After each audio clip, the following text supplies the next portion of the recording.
The following is a presentation of TFNN. Time to talk about your health. Living a primal lifestyle. You know, we have Tom from Tampa on the phone. Hey, Tom. Good morning. It's bright and early now, huh? Hey, Paige. Good. How you guys doing, Nico? Doing great. Good. Hey, your newsletter's outstanding, man. I'm telling you, man, it is outstanding. And so is the Primal Edge. I love that stuff. I'd never be without it. I mean, I've been on it now 3-4 months, man. I mean, it's just, I can't get over how good I feel. Primal Edge is, people are raving about it. People who are trying it, they know because you can feel it. Would not be without it. Call now, toll free at 1-877-927-6648.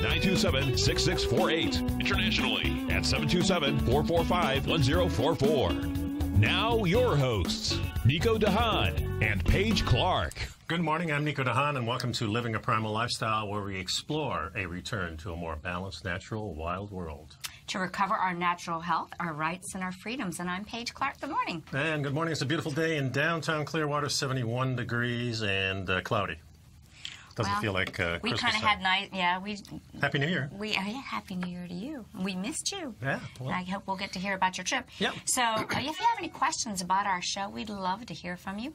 You can email me at paige@tfnn.com. Or Nico@tfnn.com, and we're taking your phone calls at 877-927-6648. So it's a brand new year. It is 2017, and I think it's going to be a great one. How were your holidays? They were great. Yep. I look forward, though, to that time between Christmas and New Year's as kind of a time to reflect and make some agreements with myself and some goals for the new year. And I don't really like to share them and spout them out because I don't want to feel this pressure. That's one of the things I said. I don't want to apply pressure to myself. Yeah. But I'm excited about making some changes that are going to I guess it's always good to reflect on what's happened in the past. Yeah, I think that's a natural type of thing that happens at this time of year. At least it's been a tradition among human beings, I think, for a long time. Absolutely. And tell me a little bit more about your trip, because I know you were excited. You got to see your family. Yeah. And you were in an area that was cold. You were up in Michigan. Yeah, it was cold up there. It was in the 30s most How of the time. was the drive? Was it congested with the holiday traffic? Well, we first went to, no, it wasn't bad, because we traveled usually during the Christmas Eve and Christmas Day. Oh, okay. We went up a little early. We went up to Tallahassee to see my brother-in-law, who's got a new girlfriend, and so we had dinner with them. That was really nice. And the next day we decided not to be in a rush this time, so we kind of took the back roads through Georgia, kind of missing most of the traffic. It was nice, and then we got on the highway just around Atlanta and just went up. That was Christmas Day we were traveling, and of course, in those times there's nobody on the road. Well, that was kind of nice. Maybe that is the way, if you can just, and once you get there, you can have your Christmas. It really didn't matter. Yeah, we went, stayed at the usual place, which is a nice, one of those atrium hotels we always stay in Livonia, Michigan. And Christmas, we got in, I forget exactly what time, but sometime early evening, late afternoon. Oh, great. And, it's always good to see your family, and I know. Yeah, we saw and that picture you posted on Facebook with all your kids and grandkids. Kids, grandkids, spouses, children, grandchildren, great-grandchildren. It's rather impressive, isn't it, when you start to put together these and you're kind of a senior and you go, wow, this little tribe, this is my tribe. Yeah, this is the one that came from me. Yeah, that's an interesting feeling. Yeah. It is powerful, and it's humbling at the same time. See these people making something out of their lives, which is really nice. All the children are doing well. They all look really well. All of them look real healthy. My son looked really robust and healthy, ready for that adventure we're going to have in the spring. So that was cool. And the grandkids. In case people haven't heard, remind them what you're doing this spring. We're actually going out in the deep woods with a friend that I met through researching Bigfoot. And he goes into these areas where there's a lot of signs, and signs are street structures. And as I get closer to that, I'm going to share some of those types of films and everything that he's put up. Those pictures you shared are really actually quite fascinating, these tree structures. That lets you know there's something with a thinking mind that is out there. It seems to be. It seems to be. And then there's all these little pictures of something that you can't quite make out, with them supposedly being Bigfoot. It's a very interesting thing. It's always been interesting to me. But there's a lot of evidence now that, as I'm diving more into this, that indeed these creatures are there, and they're just very hard to see, kind of like gorillas. Gorillas for centuries were talked about, and nobody ever saw them. And I saw a picture on the web, actually. The guy says there's 19 gorillas in this picture, and you can't see any of them unless you point them out in circle, and you see an eye and an ear and stuff like that. So the possibilities are there, and, you know... Well, I'm very interested in what you're going to find, because it seems like it's such a conspiracy thing type. People like, oh, people believe there's actually a Bigfoot, but there's evidence. And as we... A lot of evidence. A lot of evidence of this. And this kind of is a great segue, I think, into what we want to talk about is how humans changed the world. And we've got this article that came from the Smithsonian Institution's Human Origins Program. And you and I were talking before the show started about, I guess, that the show you saw streaming on Amazon, the movie. The Mystery of the Caspian Sphinx. Yeah, this is very interesting because it's about Neanderthals.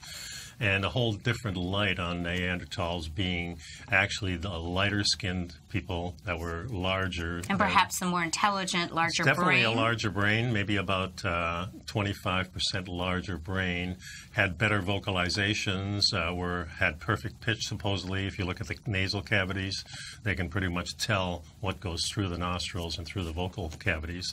Yeah, it's interesting. I've seen the film before, and we watched it again yesterday. Just because I'm very interested in our ancient past. And the path I was going on yesterday when I was preparing for the show was just to throw a few things in here. But what I wanted to do was, you know, where was the big change that took place? And the big change to me always was with food. Right. So when did we stop from being in control of our own food? And when did the countries, the religions, the armies, the people take control of that food and start making it for us? Because we really think we have control over what we make and what we eat, but we don't. It's served to us by companies. Right, today, that's for sure. Yes. And, of course, we have many choices here in America, but if you're indigenous people, you're being actually forced to go with this new style of eating that has never happened before. So I thought it'd be interesting to see how we really did change the world, and where do we go from here is my question. I totally get it, and I like this article, and I think it'll be great for the show today because we can kind of do it in a timeline.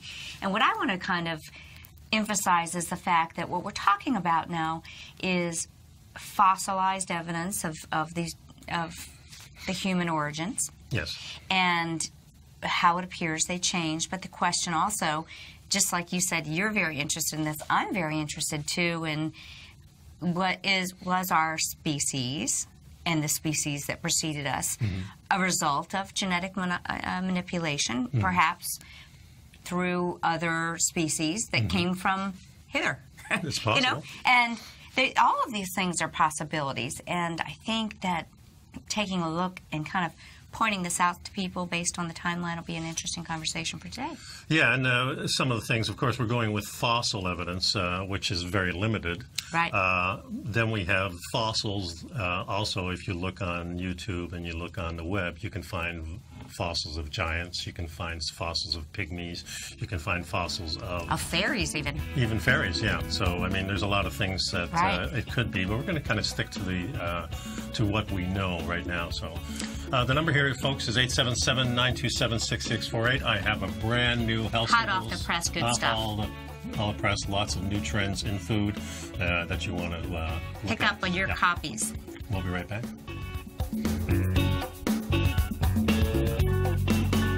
You know what's cool? Taking something that's good for you. Something specifically formulated to help with weight loss, better sleep, stress reduction, and the need to detox. Nico, our hunter and gatherer ancestors found all their nutritional requirements for health in their wild environment. But today, our food sources no longer contain the vitamins, minerals, and nutrients our bodies need to stay healthy and strong. That's why we need Primal Edge Daily Nutrition. It includes a special blend of ionic, soil-based vitamins, minerals, fatty, and amino acids in an easy-to-use liquid form. Primal Edge is powered by highly concentrated fulvic and humic acids, nature's preferred delivery system. They have been called miracle molecules because, like sunlight, air, and water, life cannot exist without them.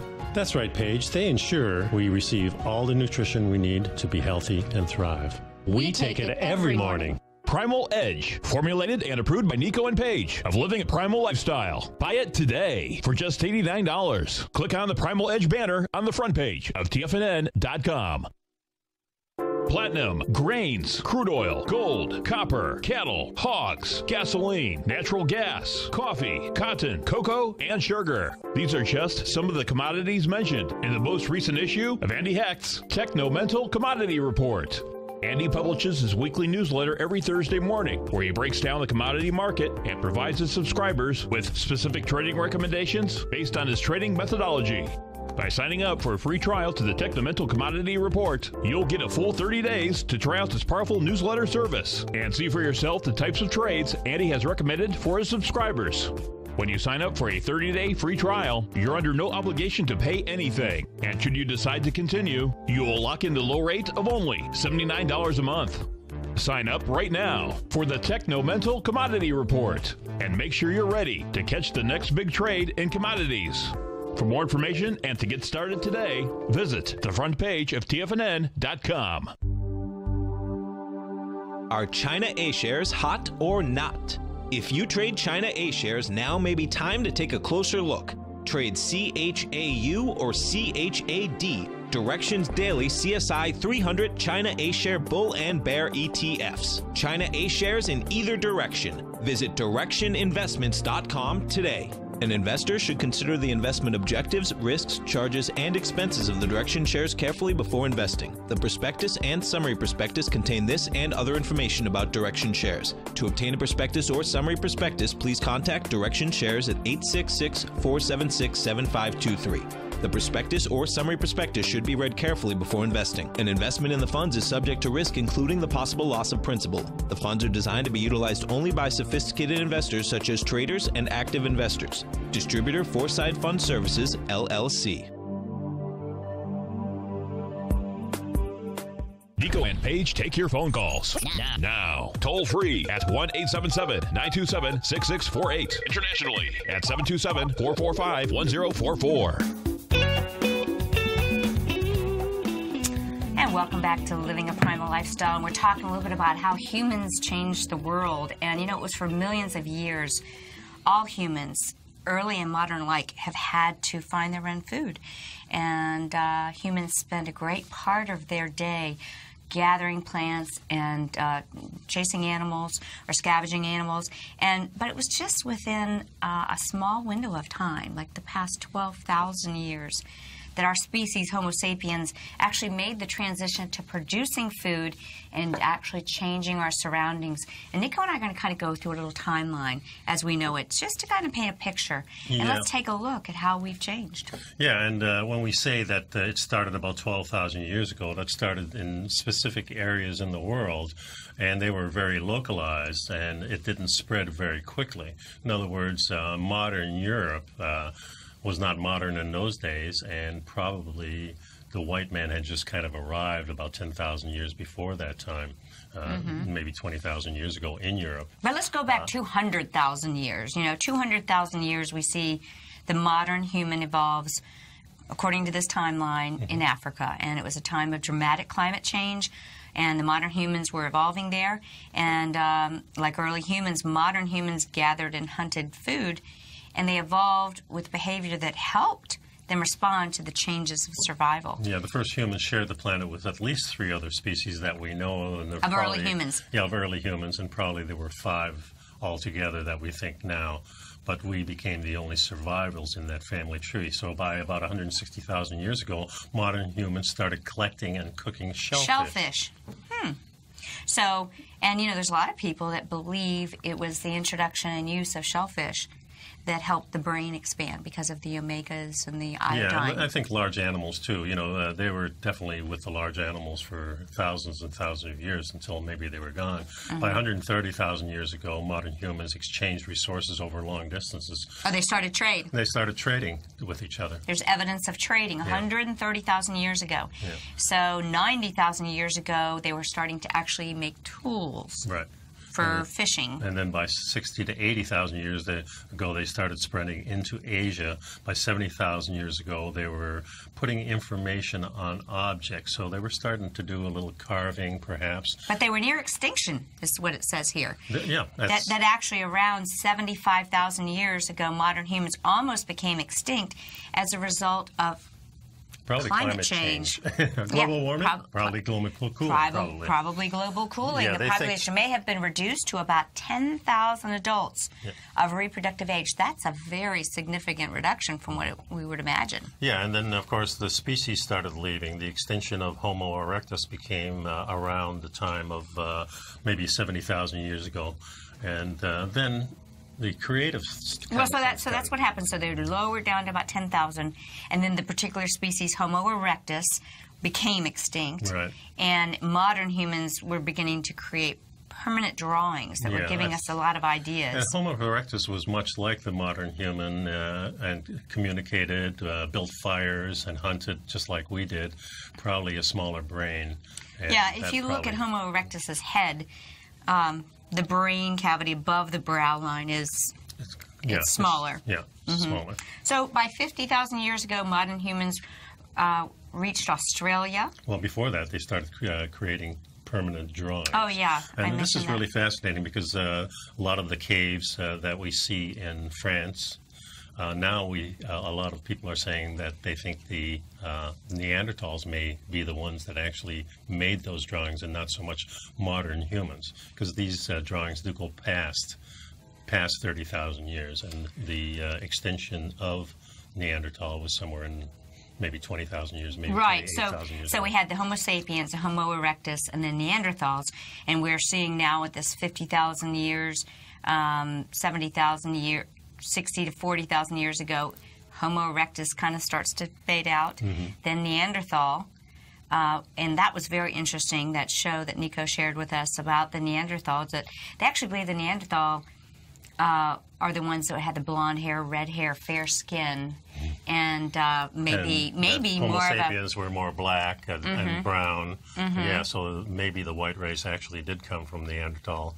Certainly the red hair did. And that might be a tie-in to the different blood types. Yeah. The rhesus factor versus the non-rhesus factor. It's very interesting. Of course, so we know so little. These are just little slivers of history that we kind of know about, but it paints a really neat picture. So the final competitive, I guess you could call it, species, Homo floresiensis, becomes... Those are the hobbit. That's the hobbits. Yeah, the small people. The small people, yeah. And they were on a small island just off the coast of, I think, Indonesia someplace. And they left modern humans, Homo sapiens, as a sole survivor in this once diverse human family tree. So my question is, was this all, gene expression, evolution, survival of the fittest, or was there, as Graham Hancock and them might say, there were other creator gods who were tinkering with the DNA and saying, oh, we'll make the brain a little bigger with this one, and we'll make this one a little miniature person. Yeah, and that's certainly one theory. And then if you go to the electric universe theory, they think the gods were actually what was happening on the planet. In other words, the stars and everything that appeared, they identified those as the gods, and the planets, because the planets were moving in different directions at that time, that the planets were actually the gods. Well, the Greek mythology certainly assigns to that the characteristics. So it was really that turning point, 12,000 years. We're down into the tree now. Yeah, because 15,000 years ago, we think that modern humans reached the Americas. There's a lot of theories now that we were always there, but who knows? At the turning point, eventually, humans could find that they could control the growth and breeding of certain plants and animals. So that's when we started really thinking about, okay, the fauna is not here as much. So now let's come up with some other ideas of either controlling the fauna, herding of animals, and more gathering of plants, and starting to say, okay, these seeds are more viable than these seeds, so let's plant these seeds and see if we can make the harvest come and things like that. So the introduction of different types of food, figs were cultivated in the lower Jordan. In the Middle East. And then Jericho, the West Bank, about 11,000 years ago. And of course, you're talking about the area of Turkey, the Middle East is where, of course, kind of the birthplace of what we call modern civilization because of the planting, because of the herding. And it was about 10,000 years ago that the cow became a domesticated animal in the Middle East. Yes. Of course, what we also know is that the cow that was domesticated had a different genetic sequence. It was an A1 cow, I mean A2 cow. An A2 cow was more digestible and what we all grew up on, and what has been bred in the United States and much of Europe is now A1. So that's kind of interesting how sometimes maybe what we end up doing is not in our best interest. Yeah. So squash was cultivated in Central America about 10,000 years ago. Around the same time, wheat was cultivated in the Middle East. Turkey began to grow into cities. Sheep became domesticated about 9,000 years ago. Rice in China about that time, and corn in North America. Yeah, so it kind of goes down about all the way down to only like 3,600 years ago when cacao was cultivated in Central America. And then we start to see cities growing, and then with cities and populations, what did we see? We started to see some not at ease or dis-ease. So we'll talk about that when we get back. The number here is 877-927-6648. Just enough time to pick up some Primal Edge to keep you healthy in 2017. There you go. 2017, whatever it is.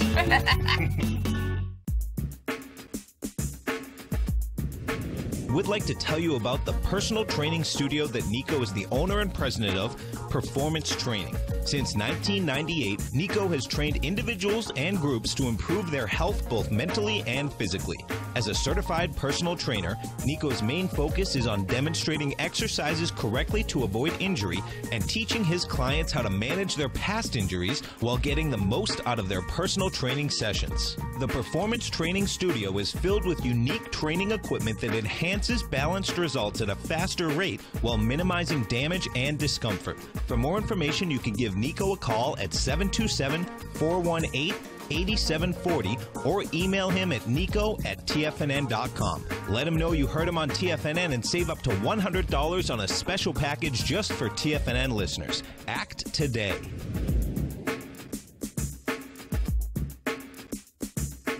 Tiger TV is an exciting way to experience TFNN programming. See high-definition video, giving you crystal clear charts, as well as seeing some of the faces of TFNN's highly acclaimed financial experts with crisp, full-fidelity sound. Catch Tom O'Brien, John Logan, Steve Rhodes, Basil Chapman, Larry Pesavento, Think or Swim, David White, Andy Hecht, and Daryl Martin in crystal clear, high-definition audio and video. Tiger TV, exclusively at TFNN.com.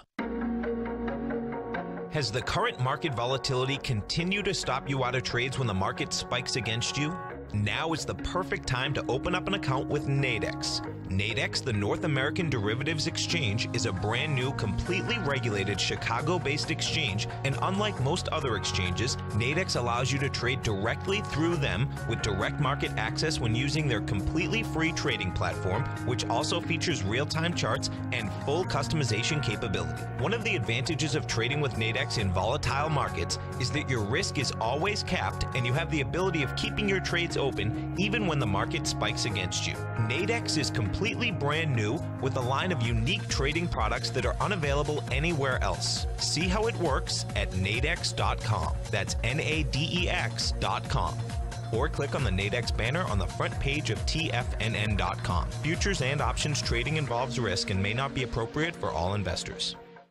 Many of our new listeners have heard about the Tiger's Den, but wondered, what exactly is it? The Tiger's Den is a lively community where professional traders and investors can meet, exchange ideas and information in a comfortable, moderated atmosphere. Hear all of your favorite TFNN shows, plus see all the charts as they happen live during those shows and have access to all those charts. You can test drive the Tiger's Den absolutely free for 30 days. It will greatly enrich your knowledge of these markets. Details on the Tiger's Den are on the front page of TFNN.com. This segment is brought to you by Think or Swim. For more information, just click the Think or Swim banner on the front page of TFNN.com.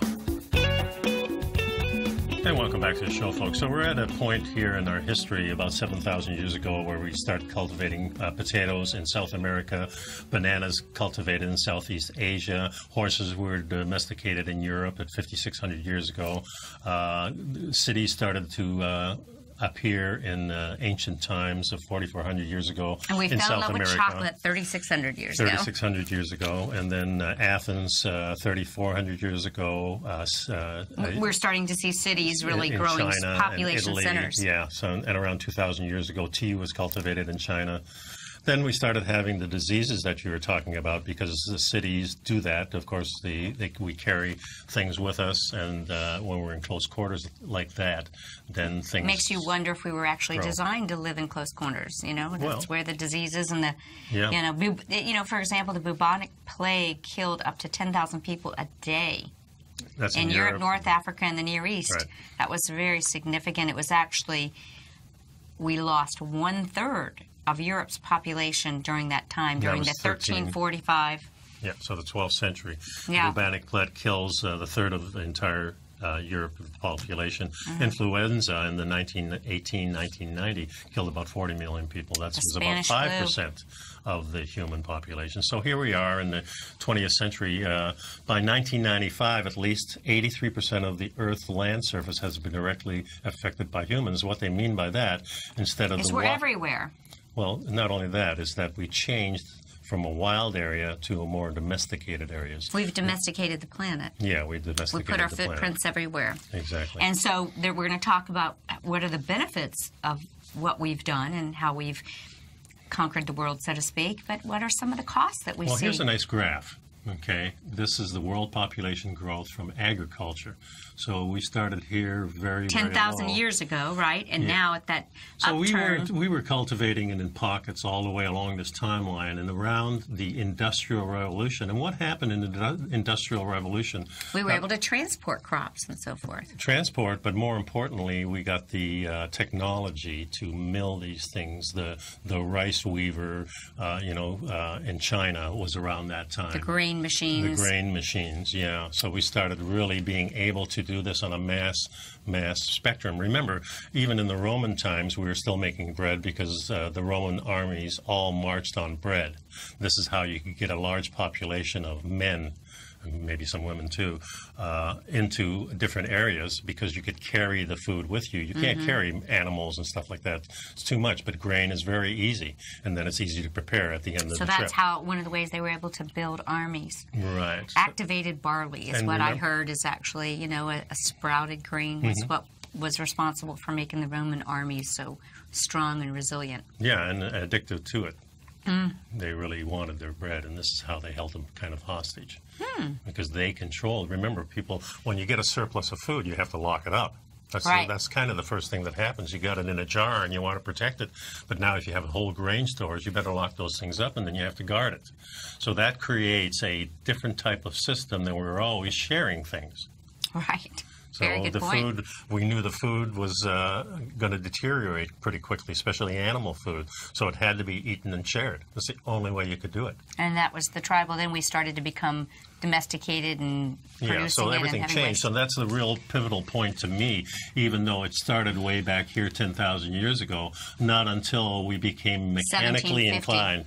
Our mechanical inclination, our industrialization. Right. And then the early part after World War I, World War II, it really started to climb because then we started really having... See, up until this time, my whole point of this is that we controlled our food. In other words, we farmed, we gathered ourselves as individuals, maybe as a village.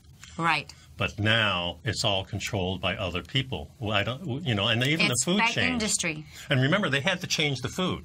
Right. If you want to control the food, you have to change the food. So we changed what we ate because people wanted to control it. And this was the beginning of the change to what we now know. There's so much of the food, industrial food, is frankenfood. Yep. So let's highlight what are some of the benefits and some of the costs of our success. I think we should do that. And the benefits, by settling down and producing our own food, we created enough food to feed billions of people and respond to catastrophes.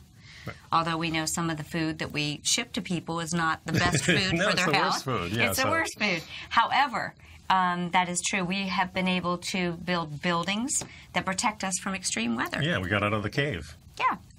Yeah. Technologies that enable us to extend our lives, communicate worldwide, and venture into space were the technologies of modern society. Yeah. So we've really had time to think, create, play, socialize, and much more, generally speaking, than perhaps the earliest people who their very livelihood Well, I think there was a transition there because I think when we were hunter and gatherers, we had much more time on our hands because there was nobody to work for except ourselves. Mm-hmm. But when we started industrializing food, then we were hired by people to do certain things, and that really changed it because if you didn't work 8 hours a day, you were lazy, or maybe you were a slave. Those lazy slaves, you know how they are. So here's some of the costs. Think about these folks. By settling down and producing our own food, we have created piles and piles of waste that form natural breeding grounds for contagious diseases. Yes, and of course we know the pests that come along. Rats follow us, and they carry the diseases. And probably in a natural setting, if you go out in the woods, if you camp too long, maybe you'll start getting some of those pests. And when we got into large concentrations of people in cities and towns and so forth, we started to see these people were able to spread disease, and we saw the rise of epidemics. Yeah, definitely. Domesticated landscapes that also displaced wild habitats. And like lawns. Well, that's certainly one thing, but as soon as you put up a fence, that stops migration of people. You don't want people, people trampling over borders fencing and so forth. When in America, they didn't have fences until the Portuguese started bringing the pigs over.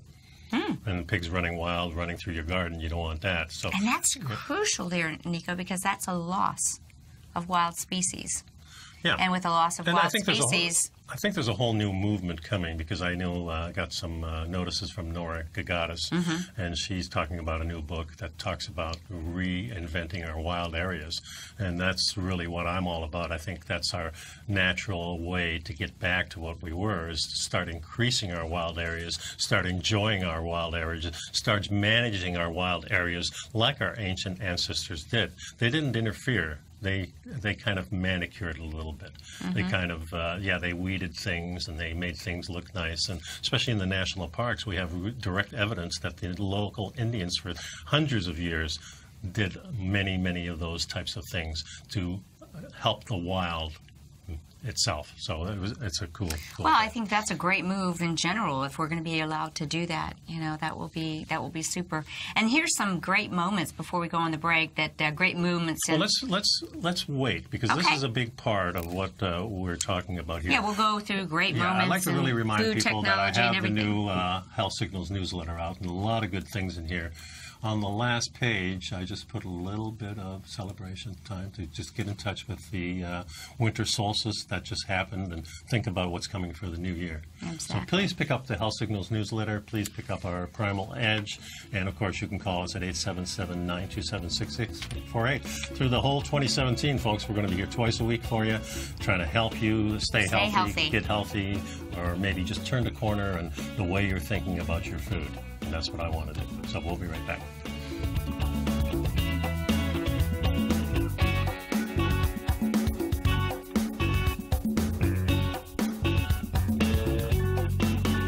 You know what's cool? Taking something that's good for you. Something specifically formulated to help with weight loss, better sleep, stress reduction, and the need to detox. Nico, our hunter and gatherer ancestors found all their nutritional requirements for health in their wild environment. But today, our food sources no longer contain the vitamins, minerals, and nutrients our bodies need to stay healthy and strong. That's why we need Primal Edge Daily Nutrition. It includes a special blend of ionics, oil-based vitamins, minerals, fatty, and amino acids in an easy-to-use liquid form. Primal Edge is powered by highly concentrated fulvic and humic acids, nature's preferred delivery system. They have been called miracle molecules because, like sunlight, air, and water, life cannot exist without them. That's right, Paige. They ensure we receive all the nutrition we need to be healthy and thrive. We take it every morning. Primal Edge, formulated and approved by Nico and Paige of Living a Primal Lifestyle. Buy it today for just $89. Click on the Primal Edge banner on the front page of TFNN.com. Tom O'Brien's weekly gold letter, The Gold Report, gives complete and concise coverage of the entire gold market. Inside, you'll get Tom's commentary on gold, the dollar, the rand, the bond, the XAU, the HUI, and detailed coverage of nearly 25 mining stocks. He'll give you the entry price, price target, and stop price of each stock trade. The Gold Report is a long-term newsletter where the focus is on building real wealth through the management of a successful portfolio of gold stocks. With a lifetime of knowledge and almost 12 years of writing his informative weekly newsletter, The Gold Report, Tom O'Brien can provide you with the important market information to help you make better trades in the gold market. Don't let the next bull run in gold pass you by. To get a month-long free trial to The Gold Report, an $85 value, visit the front page of TFNN.com today. David White's newsletter, The Technology Insider, is focused like a laser on finding the next big things in technology. If you had invested only $10,000 in Microsoft in 1986, you'd have been a millionaire by 2000. Disruptive technology like Microsoft's is the key to these massive long-term profits, and the Tech Insider is the vehicle from TFNN to capitalize on these opportunities. This is the go-to newsletter that identifies, monitors, and profits on mostly little-known cutting-edge companies with great long-term prospects. David's experience is as an inventor of Emmy-winning animation products for TV and Hollywood that propelled a company public. Match that with 14 years as a full-time trader, and he's uniquely qualified to guide you through the light-speed world of ever-evolving high-tech. If you're ready to ride the next big technology bull market for less than $40 per month, log on to TFNN.com and get your 2-week free trial to the Technology Insider. Get in on the ground floor of the next big thing today. This segment is brought to you by TFNN. Test drive all the newsletters for free at TFNN.com. Welcome back to Living a Primal Lifestyle. So humans have been changing the world, and let's go over a couple facts, Nico.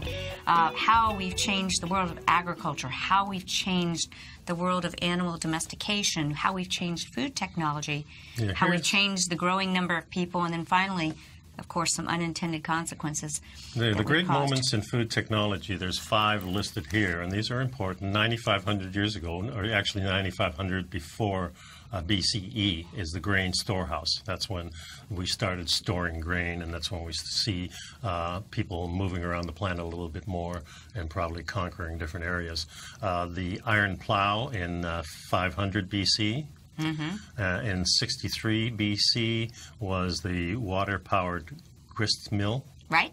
And then artificial teeth in 1791. Interesting that... yeah, but you know what? I bet there's a correlation between the whole thing. Yeah, I would be willing to bet you that there's not as many of our prehistoric ancestors that previous to grains didn't have tooth loss. No. Because I think it was the domestication of grains that created gum and tooth decay. Yes, and I'm very aware of this because my parents, during the war, lost their teeth because of lack of nutrition. I mean, the last few months of the war, people were boiling rocks just to get minerals out of it. Didn't have any food left. All the furniture's gone because they had burned that. Oh, and my the gosh. only way my dad got food was he was part of the underground. He would go 20 miles every day to get food from people that knew where the food was.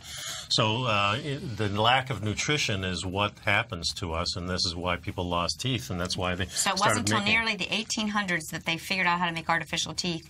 And yeah, and then in 1928, we had sliced bread, and I remember distinctly going to the bread store, and they would have the loaf there, and then they would put it in the machine, and the machine would slice it for you, and then they'd put it in the package for you. So that's my first memory of bread, that they were always whole loaves, and that the baker actually did the cutting. Right. And then 1928, I guess. When nice to see that coming back. If you are going to eat grains, hopefully they're sprouted and soaked, and you can get that service now. Yeah, but today. I found a way to live without bread, and I think it's very, very. And many very of good. us have. And so, probably saved our teeth because of it. Yeah, so the second thing that's happening is, of course, animal domestication. From 1961 to 2004, the population of cattle, pigs, sheep, goats increased from 2.7 to 4.1 billion. Nearly doubled, yeah, and fowls 4 times the increase. Yeah, from 3 to 16 billion. Mm-hmm. So really another fact is there's an estimated 15,000 species of mammals and birds, and only about 30 to 40% of them have been used as food. Yeah, and if you think about what is happening, if you go to your grocery store, how many types of birds do you see? You probably see chicken and turkey a lot. Then you maybe see a duck. Cornish hen. And some Cornish hens, some ducks, and some geese, perhaps. That's it. Quails, perhaps. Right. Not much more than that. Pheasants, maybe. Mm-hmm. So, and if you get into some of these really exotic stores, you might be able to find more. But and along those same lines, then it's only 14 species of animals account for 90% of global livestock production today. Yeah. Some facts about agriculture: about a quarter of the Earth's surface is used to grow crops. I don't know if that's true or not. When I look at the map, it seems much more less than that, but there's certainly a large portion. Then there's different bread baskets. We have one in Canada. We have one in the United States. We have some in China. We have a few around Europe, but not a lot. So this is interesting. Fewer than 20 plant species produce the majority of the world's food. And in America, I think that's even less. Yeah, so it's probably wheat and corn. Yeah, wheat, corn. We Soy. have probably maybe 10 that we do, because the broccoli and all those other ones that come from kale and cabbage are basically just one plant. So now we call them. And there you go. Specifically, most of the world's population is dependent on 4 main crops: wheat, corn, rice, and potatoes. Yeah. And, of course, the thing that's happened, too, because of this change in how we feed people, we're allowed to propagate a lot more. So between 1959 and 1999, which is just 4 years, the human population doubled from 3 billion to 6 billion people. So even though today the population continues to grow by over 90 million people a year, I question, are we growing, but are we a healthier species? Well, obviously not. At least not here in America. Doesn't appear to be. By 2042, the population is going to reach 9 billion, about an increase of 50% in 43 years. So we're doubling about every 40 to 50 years. We're doubling our population. And what usually happens in the history of mankind when the population gets too big? We've seen lots of extinction events with the different parts of our history. So are we due for one now? We're thinking, are we really at that time when, we think about global warming, but I also think about ice ages. Yeah, we don't call it global warming. We call it climate change, because here we believe the evidence points more towards global cooling, for those of you just tuning in. Could there be solar flares? We've talked about the electric universe. Could there be something that happens there that creates an out, puts us off of the grid, and then we have to return to something where the food, that these 4 foods that people are dependent on are not readily available to the masses? What's going to happen? That is the question. And I know that we we don't have as much time, and I think this is a great thing to introduce Codex Alimentarius, which is control the food, control the people. If you're not familiar with what Codex Alimentarius is, it's a pretty nefarious situation that goes on with the UN, and it is the UN's plan to eradicate organic farming and to destroy the natural health industry in a nutshell. And those of us that are in this field are always paying attention to what's really going on with our access to our food, because we know that when someone controls the food, you can control the people. That's what Henry Kissinger said. Right. Henry Kissinger, excuse me. Yeah, Henry Kissinger said that, and and I think a Rothschild said, "I care not who makes a man's country's laws, so long as I can control the money, and I'm the one that controls the money." So if we control the money and we control the food, we control the population.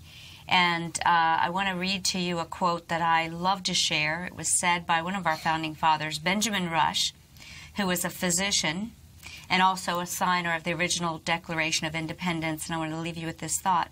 Unless we put medical freedom into the Constitution, the time will come when medicine will organize itself into an undercover dictatorship, denying equal privilege. All such laws are un-American and despotic. And so when we think about this, as we start to look at what access to foods we're having, are these the foods that allow us to enjoy our inalienable right to health, freedom, and happiness, and a healthy body and mind and spirit? Well, remember the food was changed because you can't carry the right food. You know, you can't store the right food as well. In modern times, maybe you can a little bit more, but we know that the food they're talking about is the agricultural foods that are filling us with diseases. And this is what they're controlling us with. So as they restrict food more and more, they're going to give us more and more of this, what they call the good stuff, which is all the grains and the beans. The good stuff, yeah, right. So we'll give you some highlights on Codex Alimentarius. I want you to get to know about it, be in touch with it, and try and see the writing on the wall. We'll be right back. Short break.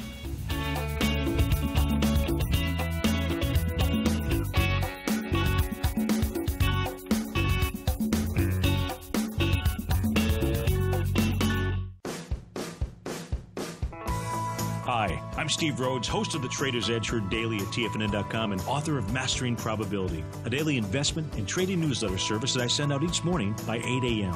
My morning newsletter service covers exactly what the markets have been doing since last night's close, providing you with an edge on your trading day ahead.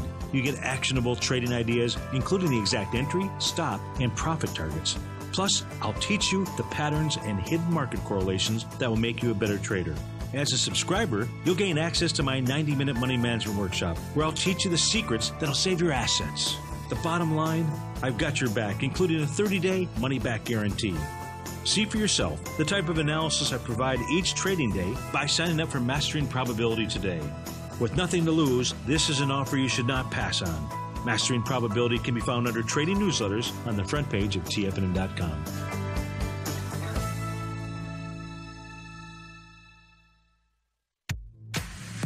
If you're an active trader looking for that extra edge when it comes to trading and investments, then now is a great time to get a 2-week free trial to Tom O'Brien's daily market letter, Market Insights. Tom O'Brien's daily newsletter, Market Insights, comes out every market day at around 9:30 a.m. and provides Tom's daily commentary on the broad market, including the Dow, NASDAQ, and S&P, plus specific trade recommendations. There's even an update published most afternoons to keep you informed about the day's market activity. He'll give you the entry price, price target, and stop price of each stock and option trade. With Market Insights, there's nothing left to guessing. For all the details and to get your 2-week free trial to Market Insights started today, visit TFNN.com.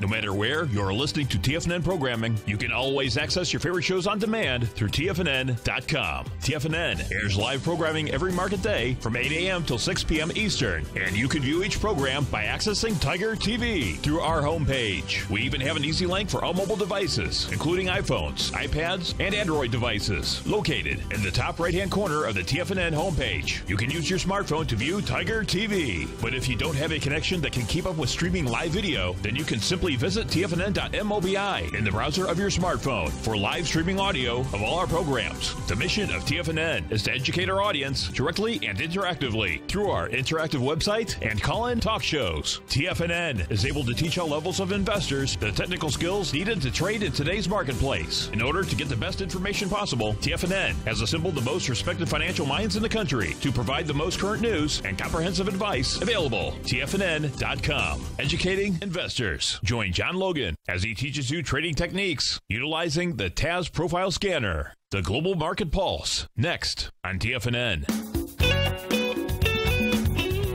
And welcome back to the show. So let's go over this codex. It's a collection of internationally recognized standards, codes of practice, guidelines, and other recommendations relating to foods, food production, and food safety. Its name derives from the Codex Alimentarius Ostracus. Yeah. And it came out of, its texts are developed and maintained by this commission. It's a body that was established in 1963 for the Food and Agricultural Commission of the United Nations and the World Health Organization.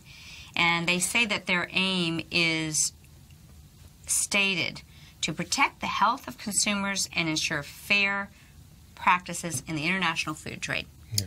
That's what their claim is. The problem with stored food is that is probably the most food that gets spoiled, that has problems with all these different types of diseases and things that go around from packaged food. Most of the time when you see there's a problem with food, it's some kind of packaged food.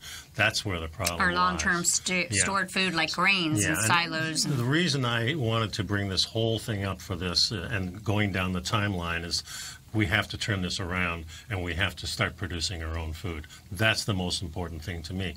Producing our own food in a different way. Sure, I believe in gardening and small time farming. I think that's probably necessary. Even domestic animals, I don't mind. I don't think it's as good as wild. But we have to start somewhere, and we have to start with us producing our own food. Start your own garden. Get to know your farmers in your local area. It makes no sense to transport food all over the United States and have it stored for years in different places. Yeah, it's great for an emergency, but it's much better if you control the food in your own house, in your own property. That's the best thing, and that's, I think, what we needed. Wouldn't that be nice if we could all understand that? Well, in these that? hard times, this is where you're going to get the food from. You're not going to get it from these people who are storing it. They're going to deviate out to people on their own timeline. Like our friend Liam Sheaf. You know, he's been writing that book, The Oil Alarm. People, one day we're not going to be able to transport the food. We're not going to send the chickens over to China to be processed to ship them back here. We need to, if we're going to raise animals that are part of our food, we need to do it and trade it within our local groups in a close area. Yeah, I can't see food being shipped over county lines. It doesn't make any sense. It doesn't. No. So and, local, I mean, seasonal. is it Switzerland where almost every family has a garden? I don't know, but in Europe is a heck of a lot more than here. Mm-hmm. But if you get out of the cities, I think you'll find more of that. And now there are programs like in Vancouver where they're building gardens in the cities, in high-rises, coming up with different ways to design buildings so you can grow food at the same time.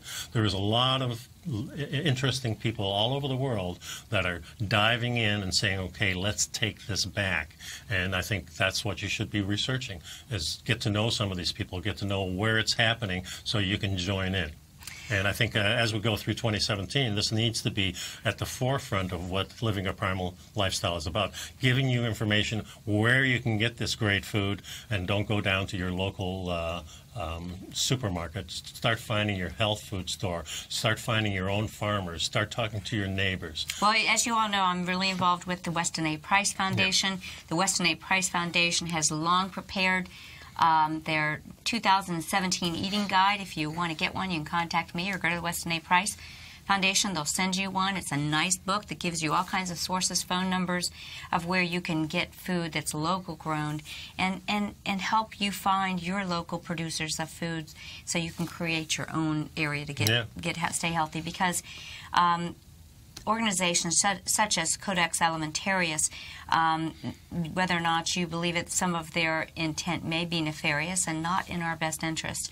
What is in our best interest is to live a primal lifestyle. Well, I know it's not in our best interest, because look at what they ship food if you're hungry.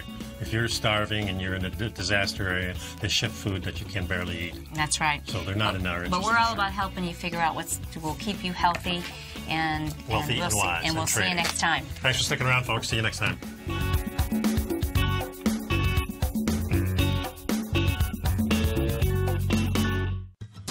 Since 1984, Basil Chapman has been using the Chapman Wave methodology to advise traders of his expert market opinion.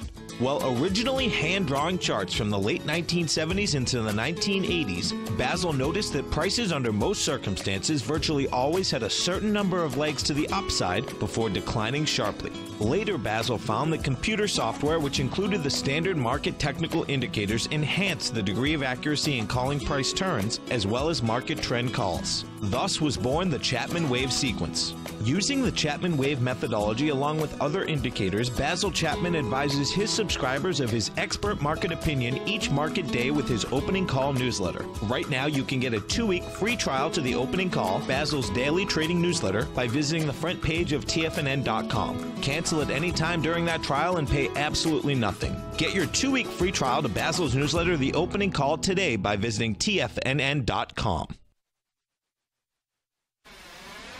You're watching Tiger TV.